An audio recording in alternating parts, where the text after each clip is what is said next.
si nanay, mas lamang, Siyempre, hindi lang mas lamang pa, na mas lamang pa yung mga barkada mo makikichismisan. Ilang taon ka nung sinabi mo sa sarili mong, bading ako? Bata pa lang, siguro grade 2 ganyan, ramdam ko na. Grade Kaya lang, two. hindi ko pinapakramdam sa mga nanay ko, sa mga pinsan ko. Takot ako sa pinag-uusapan dati. Parang alam ko na kapag bading ka talaga, pag nandun talaga yung aasarin ka, minsan hindi ka babarkaday ng So, mga lalaki. Naglalako ka ng, ng Oo. kamote. May nagtitrip sa inyo? Oo, may nang batok bigla ko sinuntok dito sa tapos Ano na lang, sinabi? hindi ko na sinabi sa nanay ko kasi kapag nagsusubong kami sa nanay ko, pagagalitan pa kami. Pero anong sinasabi? Bakit ka daw naranasan mo ba yun na pinagtitripan Siguro ka ganun kasi? talaga. Kaya ayoko nga maging bading kasi nga nung araw, may mga ganun talaga. Eh bakit katawa-tawa bang maging bading? Hindi, siyempre naman gusto ko nga may mapatunayan sa nanay ko na sumusunod kami, na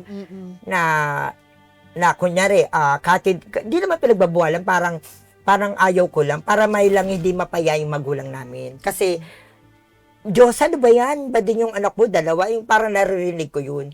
Kumbaga, gumagawa lang na lang dahilan ng nanay ko. Kasi nung panahon na yun, ang pagtingin sa bading ay Mababa. Hindi naman parang maliit ang tingin. Hindi katulad ngayon kahit magpahaba ka ng buhok. Dati nung araw, kahit magpupulbus ka lang nung araw, kahit mga babae nung araw, magtatago ka pa sa, di ba, magtatago ka pa sa may CR, maglalagay ka ng pulbus sa may papel. Di ba, gagano-ganon, di ba? Pulbus nga lang yun, di ba, kapag nalaman makapal ang pulbus mo, sasabihin na sa'yo, malandi ka. anong pakiramdam nun na alam mo naman kung sino ka at gusto mong magladlad, pero hindi mo magawa kasi alam mo, pagtatawanan ka. Opo. Anong pakiramdam nun? Kasi tatay ko siga-siga. Mm-mm. Ang nanay ko rin, mga parang, yung palaban.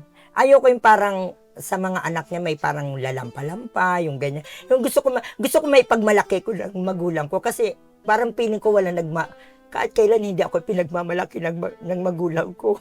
Pati, parang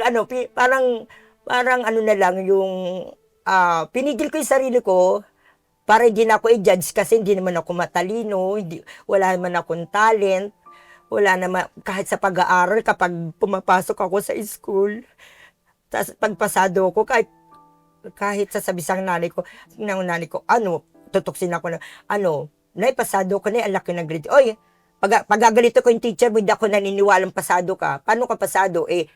Tapos pagtatawanan ako, sabi ko, dapat kalabasa lang ako, kasi mahina ako. Pero mabait ang nanay ko talaga, lalo sa mahal naman, kahit ganun ang nanay ko, mahal ko nanay ko. Mahal ko nanay ko. Kaya lang talaga hindi ko naramdaman talaga na pupunta sa school, hatid ako, oo, ito yung anak ko. Hindi ko naramdaman na ipinagmamalaki talaga ako, kaya ganun. Kanya pupunta ako sa school, pag meeting, kukuha hindi ka makakuha ng card kapag walang magulang. Mangga-arkila lang ako ng mga nanay-nanay dyan. Ay ate, pwede kunyari nanay kita para makuha ko lang yung card ko. Hindi ko naranasan sa mga magulang ko yun. Anong naging epekto sa'yo nun? Wala, lumaban lang ako. Naging mabuti pa rin ako. Hindi ako nagrebelde. Sinabi ko pa sa sarili ko na, mag-mature lang isip ko. Gagawin ko ang lahat kahit anong klaseng trabaho. Hindi ako aangal. Hindi ako... Lahat ng negosyo pinasok ko. Magtinda na dyaryo, magtinda na sigarilyo, pupunta pa ako sa sementeryo, imbis na pupunta lang ako sa sementeryo tuwing November, maglalako ko ng sigarilyo niyan sa mga patay-patay. Gusto ko lang may pera ako, ganun ako. Para ayoko lang maging pabigat sa mga magulang ko.